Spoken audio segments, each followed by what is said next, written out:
Elias Mercer had learned the land by listening to it. The creek told him when rain had fallen far upstream, even if the sky above his ranch stayed empty and white. The wind told him when strangers crossed the flats, carrying the smell of sweat and leather long before hoofbeats reached his ears. On that morning, the land was wrong. Too quiet. Even the cicadas had gone still, as if waiting for something to pass. He had been riding fence along Dry Creek, checking a line of posts that never stayed upright for long in the sandy soil. The cottonwood stood ahead, old and twisted, its roots clawing toward water that only ran a few months out of the year. Elias noticed the rope first. It hung straight and unnatural against the pale trunk, moving slightly though there was no breeze. At first he thought it was a calf caught by rustlers, some cruel warning left for him. Then he saw the small boots. Elias swung down before his mind fully understood what his eyes were telling him. His hands shook as he ran the last few steps. The girl was so light that when he cut the rope, she barely pulled against him. He caught her awkwardly and fell back into the dust, holding her against his chest. She was breathing, shallow and uneven, her body rigid with shock.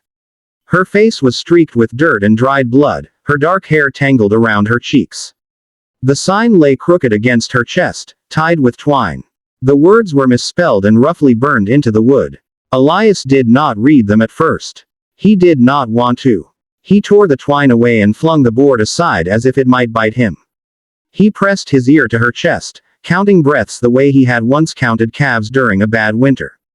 "You stay," he whispered, not knowing whether he spoke to her or to himself.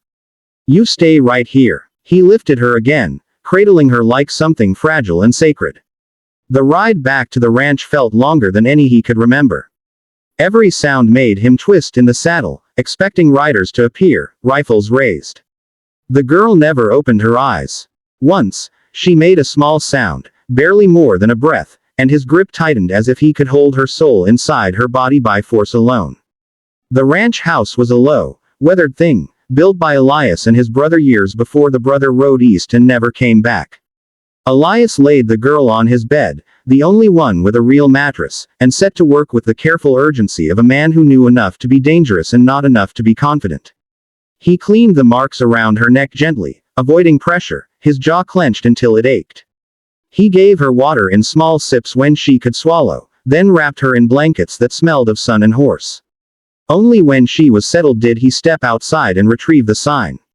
He stood in the harsh light, reading the words now. "White man don't forgive." Elias closed his eyes. He knew men who talked like that. He knew where such talk led.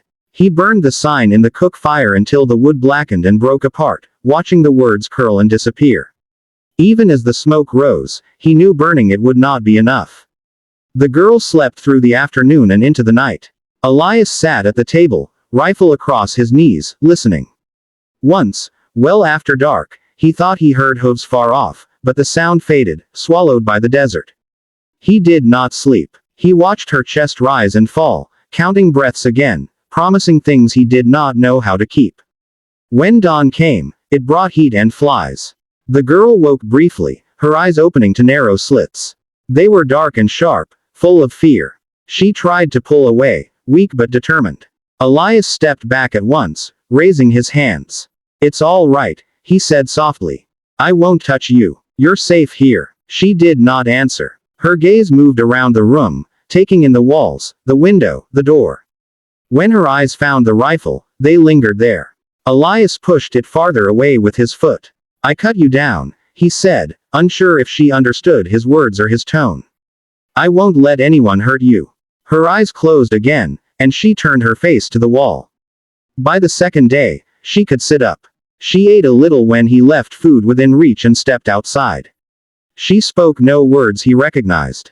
When she did speak at all, it was in a low, urgent whisper that seemed meant for someone else, someone not there. Elias did not press her. He remembered how his brother had looked after the war, how questions only drove him deeper into silence. That afternoon, Elias found tracks near the cottonwood. Several horses, shod, moving with purpose. Not Apache. He followed them for a mile before turning back, a cold weight settling in his gut. Someone had brought the girl there. Someone would come looking. On the third day, she tried to leave. Elias had been drawing water when he heard the door creak. By the time he reached the house, she was already outside, barefoot, swaying but upright. She froze when she saw him, her hands lifting instinctively as if expecting a blow. "No," he said quickly. "No one's stopping you. You're just not ready." She stared at him, defiant even in her weakness. She pointed east, then made a motion with her hands that could only mean people. "Family. I know," he said. "They'll be looking for you. But there are men out there who want trouble. You go now, they might find you first." She hesitated. For a long moment, they stood facing each other under the brutal sun, two strangers bound by a violence neither had chosen. Finally, she lowered her hands and sank onto the ground, her strength gone. Elias helped her back inside, careful to keep his touch light and brief. That night, he heard the riders again. This time they were closer. He put out the lamp and watched from the window as shadows moved along the ridge. Voices carried faintly, laughter edged with something hard. They did not come down to the house. Not yet. By morning, the girl was awake and watching him with a new expression, measured, intent. She pointed to herself and said a word he did not know. "Nante. Nante," he repeated. He pointed to himself. "Elias." She nodded once, as if filing the information away. The second episode of her survival began with memory. It came in fragments, slipping through the cracks of her silence. At first, Elias noticed only the way she flinched at certain sounds, the way her eyes followed the door whenever the wind rattled it. Then there were the marks he had not seen clearly before, bruises on her wrists, older than the rope, and a thin cut along her arm that had been bound and reopened. These were not the work of a single moment. They told a longer story. Nante spoke a little more each day, though not in English. When she did try, the words came broken, mixed with signs and expressions that forced Elias to guess. He guessed badly sometimes. When he did, she would turn away, her jaw set, retreating into herself. On the fifth day, she took a stick from the yard and drew in the dirt. She drew a line of small shapes, people, perhaps, and then larger shapes with hats. She drew a tree. She stopped there, her hand shaking. Elias crouched beside her, close enough to see but not close enough to crowd. "They did this," he said quietly, gesturing to the tree, to her neck. She nodded once. Then she made a sweeping motion, like fire moving through grass. Her eyes burned with something fierce and controlled. He understood enough. They wanted blame. She looked at him sharply, surprised. She pointed at him, then crossed her arms over her chest, then pointed outward, toward the horizon. The message was clear enough. Men like him. Men from the settlements. Elias did not argue. "Not all," he said, and knew how weak it sounded. That afternoon, he saw dust on the southern trail. He climbed the low rise behind the house and watched as figures emerged, riders without saddles, moving fast and light. Apache. His heart thudded painfully. He thought of the rifle by the door, of the girl inside. He thought of the sign, of the words meant to poison everything they touched. He went back to the house and told Nante what he had seen, using hands and tone as much as words. Her face changed, fear and hope colliding. She moved toward the door, then stopped, looking at him. "They may not trust me," he said. "I don't blame them." She studied him for a long moment, then nodded slowly. She went to the bed and took the blanket he had wrapped around her that first day. She folded it carefully and held it out to him. A gesture of thanks, or farewell. Perhaps both. Before either of them could move, shots cracked in the distance. Not close, but close enough. The riders outside scattered, turning their horses. Apache scouts, Elias realized, driven off or drawn away. A diversion. He cursed under his breath. Nante's eyes went wide. She spoke rapidly now, words tumbling out, urgent and sharp. Elias caught only pieces, but the meaning was clear enough. The men who hurt her were nearby. They were not done. He barred the door and loaded his rifle, his movements steady despite the fear coiling in his chest. He positioned Nante in the back room, away from the windows. "Whatever happens," he said, meeting her eyes, "you stay here." The riders did not attack. They circled, keeping their distance, testing. Elias saw them through the cracks in the wall, recognized one of the horses. A man he had traded with once. A man who had spoken of keeping order, of teaching lessons. As dusk fell, the riders withdrew, melting back into the land. Elias did not relax. He knew better. That night, Nante finally told him enough. She spoke slowly, choosing words she knew he might understand, filling the rest with gestures and the raw weight of memory.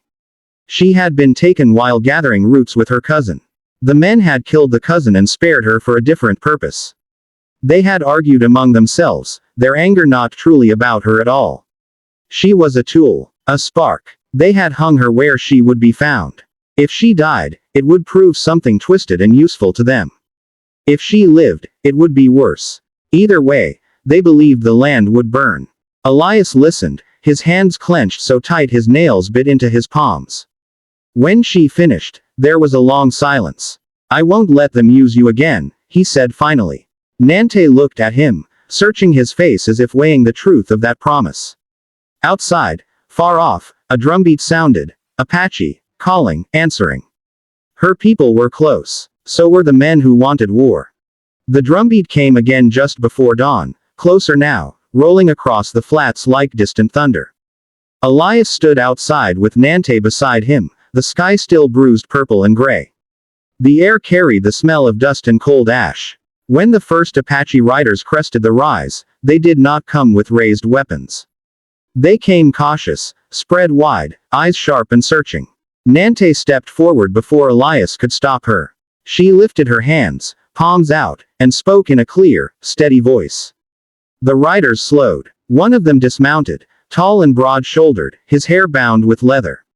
His gaze flicked to Elias only briefly before returning to the girl. When he spoke, his voice broke just slightly, like wood under strain. She answered him, and something in her tone made Elias step back without thinking.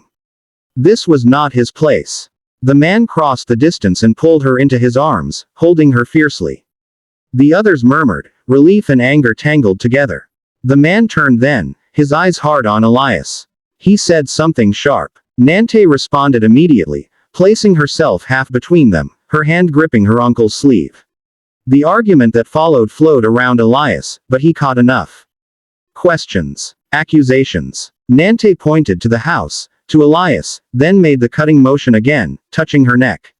She spoke at length, her voice rising and falling with controlled force. When she finished, the man studied Elias for a long time. Finally, he inclined his head slightly. Not forgiveness. Not trust. Acknowledgement. They moved into the house together, Apache warriors filling the small space with the weight of their presence. Elias kept his hands visible, his posture open. He told what he knew, careful not to dress it up. He described the riders, the horse he recognized, the shots meant to draw the Apache scouts away. He admitted his fear and his uncertainty. He did not claim heroism. By mid-morning, they had pieced it together. A group of settlers, some with local standing, some drifting hard men, were planning to strike an Apache village near the river bend. They would leave signs, plant evidence, make sure soldiers found what they expected to find. It would justify a clearing, a taking of land, and settle old resentments under the cover of righteousness. Taza listened without interrupting. When Elias finished, the Apache leader spoke quietly, but the room leaned toward him as if pulled by gravity. He would move his people away, draw the vigilantes into open ground. He would protect his own first. Elias understood that. He did not argue. What about the soldiers? Elias asked. Taza's mouth tightened. Soldiers came too late, or not at all. When they came early, they often chose the wrong side. Elias swallowed. I can get proof. Names. Maybe a witness. Taza regarded him steadily. Nante watched them both, her face unreadable. If you do this, Taza said slowly, you will stand alone among your people. Elias thought of his ranch, the fence posts he kept setting upright, the quiet evenings that had once felt like peace. He thought of the sign burning in his fire, of the girl hanging from a tree meant to start a war. I've been alone a long time, he said. They split their efforts before noon. Apache riders moved fast and silent toward the river, while Elias saddled his horse and rode hard for the settlement. He kept to draws and scrub, avoiding the main trail. Every mile carried him closer to men who would see him as a traitor if they knew his purpose. He found one of them at a watering stop just outside town, a younger man named Caleb who drank too much and talked too freely. Elias sat with him, let him talk, let him complain about Apache raids that had never touched his land. He nodded at the right moments, waited for the anger to loosen tongues. They're meeting tonight, Caleb slurred eventually. Old quarry. Going to finish it. Finish what? Elias asked. Caleb laughed. You know. Make it right. Elias pressed gently, and names spilled out, some familiar, some not. When Caleb finally staggered away, Elias stayed seated, committing them to memory, feeling the weight of each one like a stone added to his pockets. He rode next to the army post, arriving dusty and breathless. The lieutenant on duty listened with skepticism that curdled quickly into irritation. Elias insisted, repeating names, dates, details. He mentioned the girl. He described the plan with clarity born of fear and conviction. The lieutenant hesitated. Orders were orders. Acting without confirmation carried risk. Elias leaned forward. If you wait, he said, you'll arrive to bodies and excuses. Something in his voice cut through. The lieutenant agreed to ride with a small detachment. Not enough, Elias knew, but something. By the time they reached the quarry, night had fallen. The vigilantes were already moving, their lanterns shuddered, their horses restless. When the soldiers appeared, confusion rippled through the group. Some ran. Some reached for weapons. Shots rang out. Chaos shattered the careful planning of the ambush. Apache warriors burst from the darkness, arrows and gunfire answering each other in a brutal exchange. Elias found himself behind a rock outcropping, firing only when he had a clear shot, his hands steady despite the terror roaring in his ears. He saw Taza fighting with controlled fury, saw Nante's cousins pulling children toward the river under cover of darkness. He saw men he had known fall, their expressions shocked more than afraid. When it was over, the quarry lay silent except for the wounded. The soldiers arrested those they could. Others escaped into the night, their plans broken if not entirely ended. The lieutenant looked at Elias with something like grim respect. News traveled fast and crooked. By morning, stories had already shifted, blame softened, motives blurred. Some men would face consequences. Others would not. Elias's name was spoken with bitterness and disbelief. He returned to his ranch 2 days later to find it burned. The house was a blackened shell, the fence torn down. He stood there a long time, the loss settling over him like ash. He had expected it. That did not make it easier. Nante came to him before he left the area. She stood with her people, her posture straighter now, her eyes clear. She held out a small carving she had made from cottonwood, the shape of a tree split down the middle. No words marked it. Elias took it, his throat tight. Live well, he said, knowing how small it sounded. She met his gaze. Remember, she said in careful English. He nodded. Always. Elias rode east with nothing but his horse and what he could carry. He did not look back. Behind him, the land absorbed the blood and fire as it always did, keeping its secrets. Ahead of him lay uncertainty, and a conscience he could no longer set aside. Nante watched him go until he vanished into the heat. Then she turned back toward her people, toward a future scarred but still hers. She knelt by the river that evening and placed the old sign, recovered and stripped of its rope, into the water. The current carried it away, the words dissolving as the wood soaked and sank. Elias Mercer learned the shape of exile 1 mile at a time. East of the burned ranch the land rose and fell with a weary patience, as if it had seen men leave before and would see many more. He rode at dawn and dusk, resting his horse in the punishing noon heat, trading small talk and smaller lies at way stations where people watched him with the cautious interest reserved for strangers who carried no family name worth remembering. News followed him like dust. Some of it was wrong, some of it cruel, and some of it was close enough to the truth to make his jaw tighten. He did not correct it. Stories were another kind of fire. They spread best when fed. At a river town 2 weeks on, he found work mending fences and breaking horses for a livery that cared more about strong hands than clean reputations. Nights he slept in a narrow room above the stable, the smell of hay and sweat seeping into his dreams. He woke often to the memory of rope creaking, to the imagined weight of a child in his arms. When that happened, he would sit up and breathe until the room returned to itself. One evening, a man named Harlan took the stool beside him at the bar. Harlan wore a deputy's badge polished bright enough to be seen across the room. He ordered whiskey and watched Elias in the mirror, not pretending otherwise. "You're Mercer," Harlan said finally. Elias did not turn. "Some folks call me that." Harlan smiled thinly. "Some folks say you brought trouble down on honest men." Elias took a sip of his beer. Trouble was already there. The deputy snorted. "You think you did good. I think I did necessary." That drew a longer look. Harlan leaned back. "You planning to keep doing it?" Elias met his eyes then. "If I see it again." Harlan's smile faded. He stood, leaving coins on the bar. "Be careful where you stand, Mercer." Ground gives way. After that night, work dried up. Doors closed softly but firmly. Elias understood the message. He left town before anyone had to say it out loud. Weeks later, he crossed paths with a traveling schoolteacher named Miriam Locke on a stretch of road where the mesquite grew thick and the air shimmered. Her wagon had lost a wheel, and she stood beside it with her sleeves rolled and her hair tied back, her expression more irritated than frightened. Elias helped her set it right, his movements practiced and quiet. "You don't ask many questions," she said as they worked. "I've found they answer themselves sooner or later." She smiled at that. "I'm headed north. There's a place where children gather and nobody much cares who teaches them, as long as they learn to read." Elias wiped his hands on his trousers. "Sounds like a rare thing.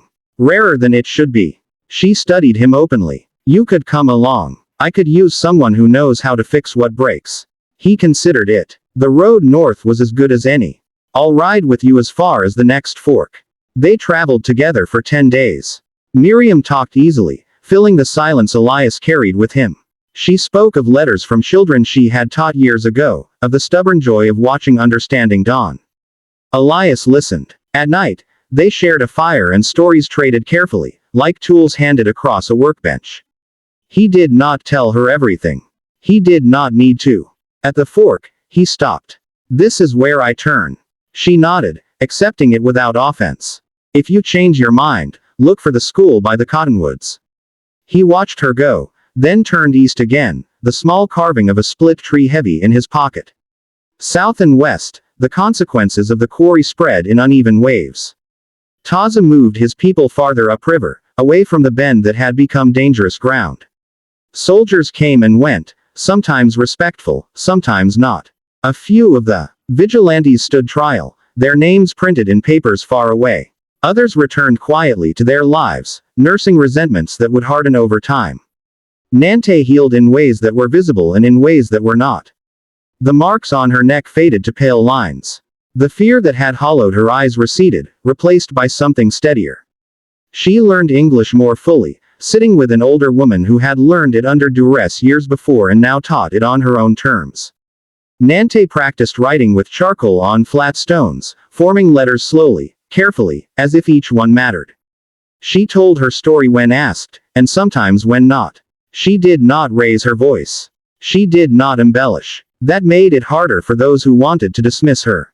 Some listened. Some did not. She learned to measure the distance between those two groups and to choose where to spend her breath. When winter came early, she helped organize the move to higher ground. When a child went missing for a night, she rode out with the searchers and found him tangled in reeds, cold and crying but alive. The elders noticed. Responsibility settled onto her shoulders like a cloak she did not yet know she could carry, but she did not shrug it off. One evening, as the fire burned low, Taza sat beside her. "You have a strong voice," he said. "Strong voices draw arrows." She nodded. "Silence draws them too." He studied her, pride and worry warring in his eyes. "Choose when to speak." "I do," she said. "I choose when not to." In the spring, a trader brought news from the east. He spoke of a man fitting Elias's description who had intervened in a dispute between ranch hands and a migrant family, standing in front of a rifle without raising his own. He spoke of another place where a burned-out farmer had been given shelter because someone remembered a story and decided to believe it. Nante listened from the edge of the circle. She did not smile. She pressed her fingers into the dirt, feeling the solid truth of the ground beneath her. Episode 6 of their lives unfolded without ceremony, as most do. Elias reached the river again, months after he had left it, coming at the problem from another angle. A company planned to dam a stretch of water that fed several communities downstream. The papers called it progress. The maps did not include the people who would be displaced. Elias found himself among them by accident and stayed by choice. He helped draft letters, spoke at meetings where his name drew mutters. He learned how to listen to men who believed they were being reasonable while doing unreasonable harm. He learned which compromises were traps and which were bridges. When a delegation traveled south to speak with Apache leaders, Elias went along, his presence a risk and a shield both. Taza received them with formality, his eyes flicking once to the carving Elias wore on a cord around his neck. Nante stood beside him, taller now, her posture easy. The talks were tense and long. Promises were made and hedged. Elias spoke when invited and when silence would have been consent. He told the truth plainly, without accusation, trusting it to land where it would. Afterward, as the visitors departed, Nante walked with Elias to the riverbank. The water moved steadily, indifferent to their plans. "You kept your promise," she said. He shook his head. "I'm still trying." She handed him a folded paper, creased and smudged with charcoal. On it were words she had written herself, in careful English, describing what had happened to her and why it mattered. At the bottom, she had signed her name. "Use it when they pretend not to understand," she said. Elias took it, humbled by the weight of trust. "I will." They stood there a moment longer. There was no need for more. Years later, when the dam was altered and the river still ran, when a school stood by the cottonwoods and children learned letters from a woman who did not flinch at hard questions, when Elias's hair went gray and his steps slowed, the story was told and retold. Sometimes it changed. Sometimes it did not. The part that mattered remained. A choice made against convenience, a life spared against design, a refusal to let hatred write the ending. Who stayed, how to move with it. By the time the seventh turning of seasons after the quarry came, the river valley carried new scars layered over old ones, and a few careful stitches where people had decided not to tear it open again. Elias Mercer walked with a cane he had carved himself, not because his legs failed him entirely, but because old injuries spoke louder in cold mornings. He had made a life that fit into saddlebags and meeting rooms, into letters written late and silences kept when speaking would do more harm than good. He arrived that spring at a settlement that called itself a town mostly because it wanted to be one. The main street was 2 blocks of false front buildings leaning into the wind. A school stood at the far end, fresh paint already chalking under the sun. Elias had been invited by a committee that could not agree on much except that they needed someone who had seen trouble before and knew how to stand between it and a match. The trouble, as it turned out, was not a single thing. It was a tangle of land claims, a mine that promised work and delivered sickness, and a sheriff who believed that keeping order meant choosing a side early and often. Elias listened. He asked questions that made people uncomfortable without accusing them of lying. He walked the land with farmers whose wells ran dry after the mine began pumping. He stood at the edge of the schoolyard and watched children play, counting how many coughed. The sheriff confronted him one evening outside the boarding house. "You stirring things up," the man said, thumb hooked in his belt. Elias rested both hands on his cane. "I'm noticing them." "That's the same thing." Elias met his gaze. "Only if you're afraid of what they are." The sheriff laughed, but it rang hollow. "You passing through, Mercer. You don't get to decide." "I don't," Elias agreed. "They do." The meeting that followed filled the schoolhouse. Voices rose. Accusations flew. Elias waited until the room tired itself. When he spoke, it was not to condemn the mine or the sheriff outright. It was to lay out what he knew, what he had seen, and what would happen if nothing changed. He did not promise a clean ending. He promised only that the cost of delay would be paid by those least able to afford it.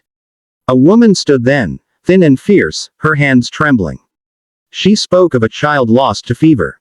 A miner followed, his voice cracking as he admitted the water tasted wrong. The sheriff watched the floor. It did not end that night. It began. Committees formed. Samples were taken. The mine owners threatened. The town did not back down. Elias stayed long enough to see the first well capped and the first doctor hired. Then he left, because staying would have made it about him. South, the Apache community gathered for a ceremony that marked Nante's passage into a new role. She had not sought it. It had found her anyway, as such things do. She had become a bridge people crossed without noticing the span until it held them. She spoke for those who could not and with those who would rather not hear. She learned when to stop pushing and when to lean in with all her weight. On the morning of the ceremony, she bathed in the river and braided her hair with care. She thought of the girl she had been, of the sign meant to name her, of the years that had taught her how to name herself. Instead, elders painted symbols on her arms that told a story older than the rope that had tried to end it. Afterward, she walked alone for a time, following a path that led to the cottonwoods by the bend. The tree still stood. The scar where the rope had bitten had grown over, but not entirely. She touched it, feeling the roughness under her fingers, and felt no surge of anger. Only resolve. That summer brought drought. The river ran thin and hot. Crops failed in patches, then fields. Tension rose with the heat. Rumors spread faster than facts. Nante heard them and traced their paths, understanding how fear moved from mouth to mouth, changing shape as it went. She countered them with meetings, with shared labor, with stories told in circles where everyone could see everyone else's face. When a group of young men from the settlement rode out armed and angry after a cow went missing, Nante rode to meet them with 3 others and no weapons visible. She listened to their accusations. She walked them to the grazing land and showed them tracks that told a different story. She did not shame them. She thanked them for coming to talk. They left quieter than they had arrived. Elias heard about it weeks later in a letter passed hand to hand until it found him. He smiled, a small thing that settled in his chest and stayed. The 8th chapter of their lives arrived without announcement, carried in the ordinary weight of days. Elias returned north to the school by the cottonwoods and found Miriam Locke still there, older, sharper, her hair streaked with gray she did not hide. They sat together at dusk, watching children trace letters in the dust with sticks. "You stayed," Elias said. "So did you," she replied, and they shared a look that held years without needing to unpack them. That fall, a delegation arrived with papers and seals, intent on revisiting agreements that had kept the river free. They spoke of necessity and numbers. Elias and Miriam read the papers line by line. They sent copies south. Nante came north with Taza and others, traveling light and fast. When she entered the schoolhouse, the room went still. She spoke in measured English, then in her own language, then back again, making sure nothing was lost in the crossing. She placed her written account on the table alongside maps and signatures. She spoke of what happened when people were turned into symbols instead of neighbors.